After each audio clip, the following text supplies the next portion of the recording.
What did people do after dark in the world Jesus walked? For centuries, we've imagined empty streets and silent villages, every door bolted shut at sunset. We've pictured a world that simply ended when daylight faded. But what if that is wrong? When the sun dropped behind the Judean hills, life did not stop. It changed. Oil lamps flickered to life in doorways. Voices gathered in courtyards. Wine was poured. News was shared. The night was not empty. It was simply different. This was not the nightlife we know. No electric glow, no tavern signs, no music spilling from open doors. Yet people still sought warmth, conversation, and connection when the day's labor ended. They gathered, they drank, they talked. And in those dim hours, a different kind of community took shape.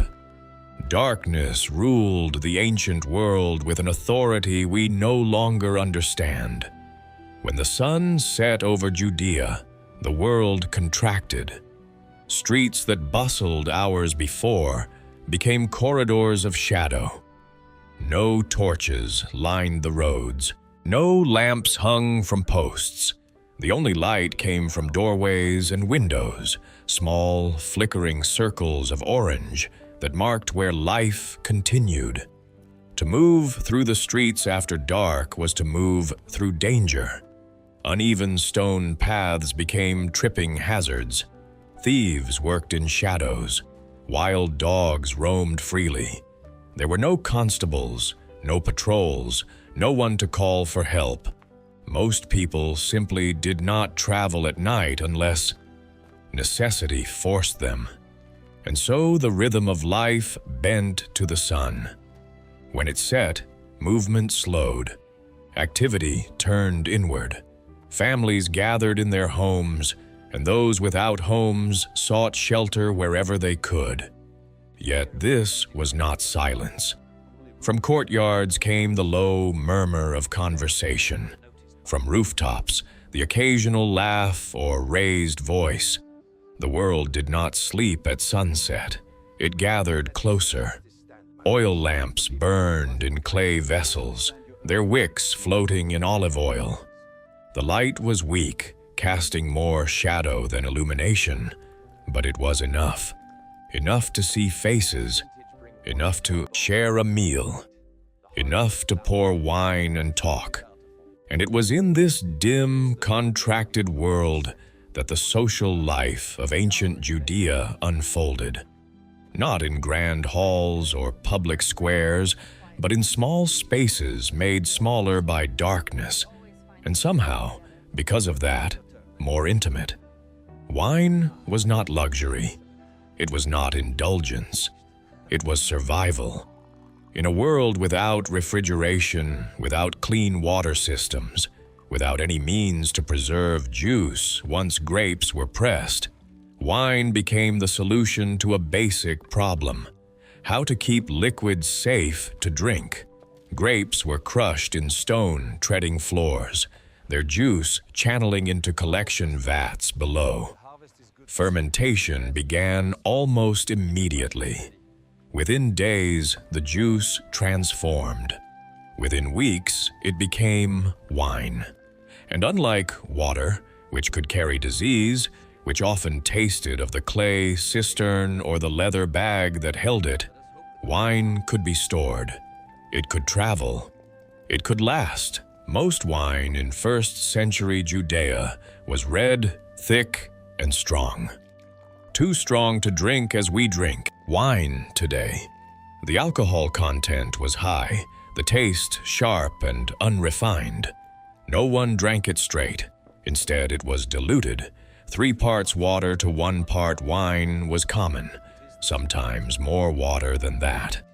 To drink undiluted wine was considered barbaric, a sign of excess, of poor character, of someone who had lost control. The diluted mixture was called yayin, and it appeared at nearly every meal. Morning, midday, evening. It was poured for children and adults alike, not to intoxicate, but to hydrate safely. Not to celebrate, but simply to live. Yet wine also carried social weight. It marked hospitality. When a guest arrived, wine was offered. When a deal was made, wine sealed it. When families gathered, wine was the center of the table, shared from a common cup. This was not the private drinking of modern life. No one poured their own glass and withdrew. Wine was communal. One vessel, many mouths.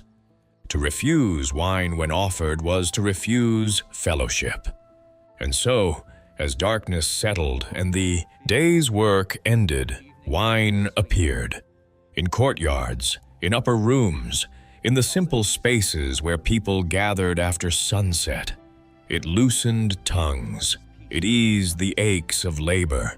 It made the flickering lamplight feel warmer. It was, in every sense, the drink that held the evening together. But where did this gathering happen? There were no taverns as we imagined them. No wooden bars with stools lined in rows. No signs hanging above, doorways advertising drink and lodging. The social architecture of ancient Judea was different, quieter, more private, woven into the fabric of domestic life itself. Most gathering happened in courtyards. These were not decorative spaces. They were the functional heart of every home, open to the sky, ringed by rooms, paved with stone or packed earth. During the day, they served as workspaces. Grain was winnowed there. Bread was baked in clay ovens. Children played. Animals were tethered. But when evening came, the courtyard became something else. A lamp was set on a stand. A low table was brought out, or a mat spread on the ground. Wine was diluted in a large clay jar. Bread was broken, and neighbors arrived. Not by invitation. Invitation was assumed. In a world where walls were thin and courtyards shared, privacy was a foreign concept. You knew when your neighbor's lamp was lit. You knew when voices gathered. And if you were welcome, and most were, you simply came. For those without courtyards, there were rooftops. Flat, accessible by exterior stairs, these open terraces offered space and air. In the heat of summer, families slept there. In the cool of evening, they gathered there. A jar of wine, a plate of olives, the murmur of the street below. It was enough. And in larger towns, Jerusalem, Jericho, Tiberias, there were wine houses, not taverns, not inns, just small rooms near the city gates where wine was sold by the cup. Men gathered there after the markets closed, merchants, day laborers, travelers waiting for morning. The wine was cheaper, harsher, less diluted. The company was rougher. These were not places of reputation. Respectable families did not send their sons there, but they existed, and they were full. The Khan was different. It was not a home. It was not a wine house.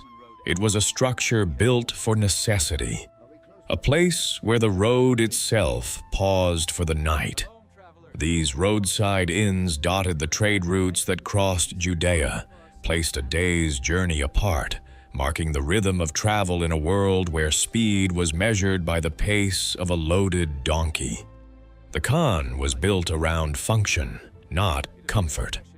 A large open courtyard formed its center, surrounded by walls of rough stone. Arched chambers lined the inner walls, low, dark alcoves barely large enough for a man to lie down. No doors, no privacy. Just recesses in stone where travelers unrolled their mats and slept alongside strangers. In the courtyard, animals were tethered, camels, donkeys, oxen. They stood or lay in the dirt, their loads stacked nearby. There were no stalls, no separation between beast and traveler. You slept where you could. The Khan provided almost nothing.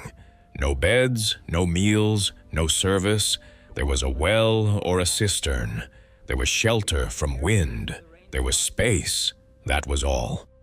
Travelers carried their own food, their own bedding, their own fire-making tools. If you wanted to eat, you prepared it yourself. If you wanted warmth, you built your own fire in the courtyard, joining the small clusters of flame that dotted the space after dark. Yet the Khan was a social place, because here strangers met. A merchant from Damascus spoke with a shepherd from the hill country. A pilgrim heading to Jerusalem shared news with a Roman courier returning to Caesarea. Information moved through khans the way goods moved through markets. Word of bandits on the northern pass. News of a wedding in Cana. Rumors of unrest in the capital. And wine was present, not provided, but brought. Travelers carried their own skins of wine. And in the evenings, after the animals were fed and the loads secured, men gathered in small circles. A skin was passed, bread was shared, stories were told. This was not leisure. It was the brief suspension of hardship. And when morning came, the courtyard emptied. The road resumed, and the Khan stood silent again, waiting for the next wave of dust and voices. What they ate and drank in these evening gatherings was plain. There were no feasts, no platters of roasted meat, no delicacy that required preparation or wealth.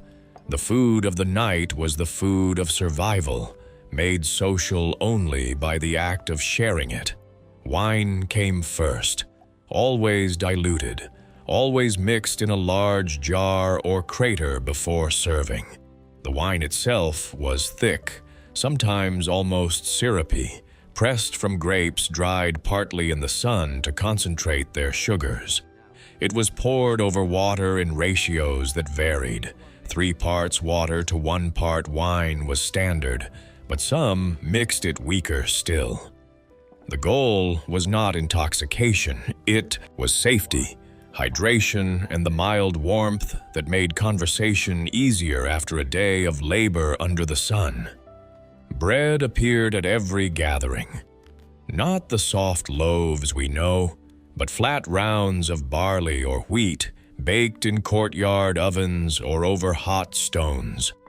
The bread was dense, chewy, sometimes gritty with ash or bits of millstone that ground the grain. It was torn, not cut, passed hand to hand, dipped into wine or olive oil or vinegar to soften it. Olives were constant, brought out in small bowls, still wrinkled from brine or oil, green or black, bitter or fermented. They required no preparation and kept for months. A handful of olives, a piece of bread, a cup of diluted wine. This was the foundation of nearly every evening meal shared among neighbors or travelers.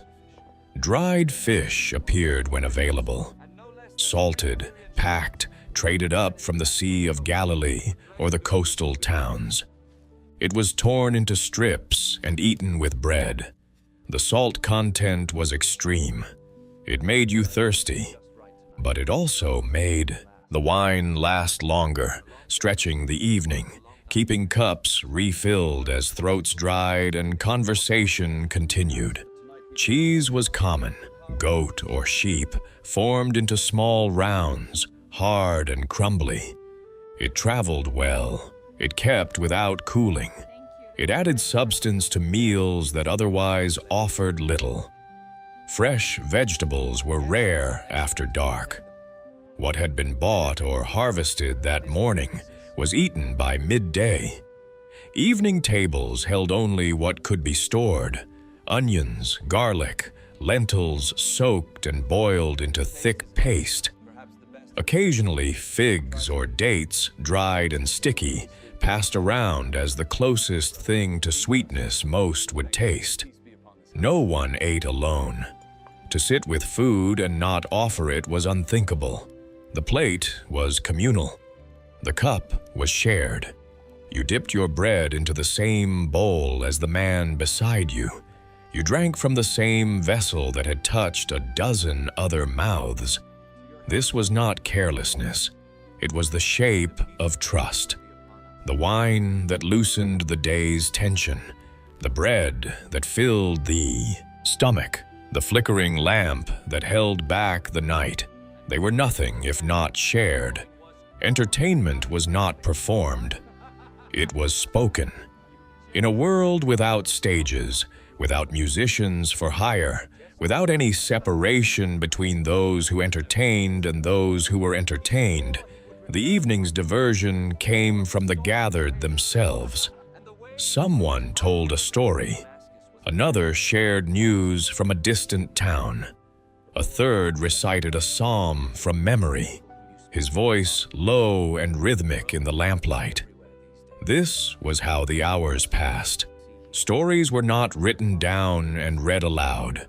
Literacy was rare. Scrolls were expensive, kept in synagogues or wealthy homes, handled only by those trained to read them.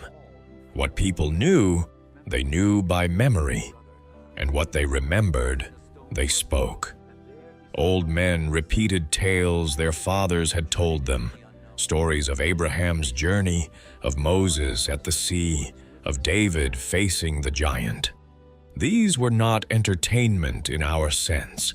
They were inheritance, identity, the thread that connected a farmer in Galilee to the ancient promises made to his people.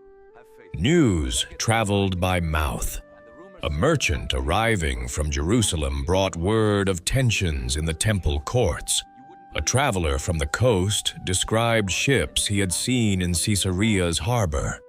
A shepherd spoke of Roman soldiers moving through the hill country, their destination unknown. In a world without printing, without posting, without any system of public information, the evening gathering was where you learned what was happening beyond your own walls. Singing occurred, but it was simple. A psalm chanted in unison. A harvest song remembered from childhood. No instruments accompanied most gatherings. A shepherd's flute was rare, a lyre rarer still. Music was the voice alone, rising and falling in the dark, joined by others who knew the words. Debate was common. Men argued over interpretations of Torah, over the meaning of a prophet's words, over whether a certain action violated Sabbath law. These were not idle disputes, they mattered. Your standing in the community, your reputation for wisdom or foolness, was shaped by how you spoke in these moments.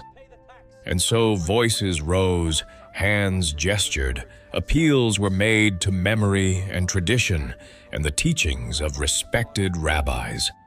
Children listened from the edges.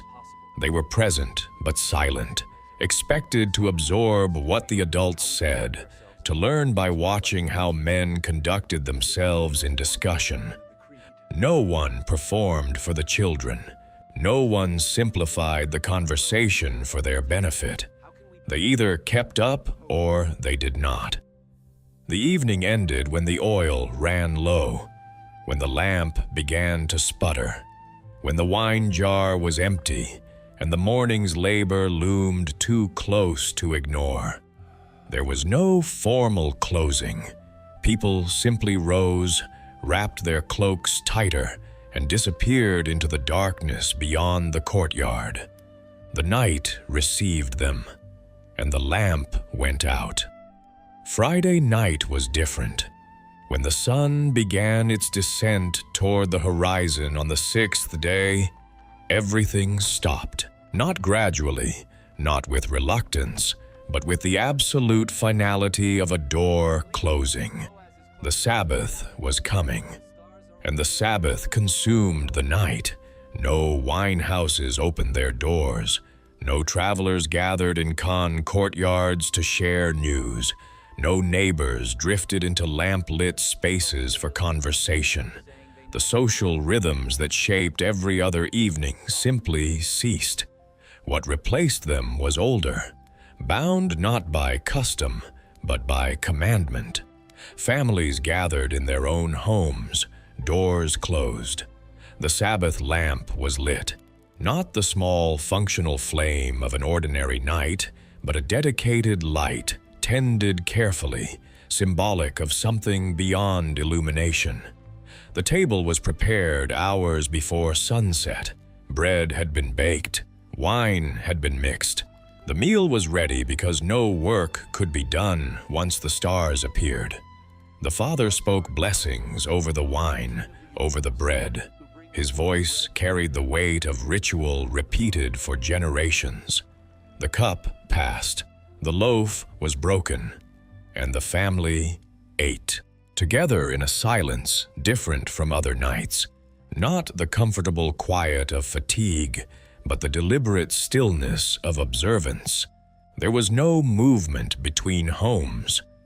To walk beyond your door on the Sabbath was to measure every step, to calculate whether distance violated the law. And so the social web that connected courtyards and rooftops on other nights pulled inward. Each family became its own island, separate, contained, focused not on community, but on obedience. The Sabbath night was long, and it was meant to be. The nightlife of ancient Judea was not what we imagine when we use that word today. There were no bright windows calling people in from the street, no music drifting through open doors, no strangers becoming friends over shared bottles in crowded rooms. What existed instead was smaller, dimmer, shaped entirely by the limits of lamplight and the dangers of darkness. Yet it was no less real. When the sun set over Jerusalem, over Jericho, over the scattered villages of Galilee, people still sought each other. They gathered in courtyards under open sky. They passed wine diluted in clay jars. They tore bread with hands that had worked all day and would work again at dawn. They spoke of harvests and debts and rumors from distant towns. They recited words their fathers had taught them. They argued over meanings they could not write down, but refused to forget. This was not leisure. It was survival made communal. The night was long and cold and full of threats, but the lamp burned, the wine was shared, and for a few hours, the world contracted to the size of the circle you could see by flickering light.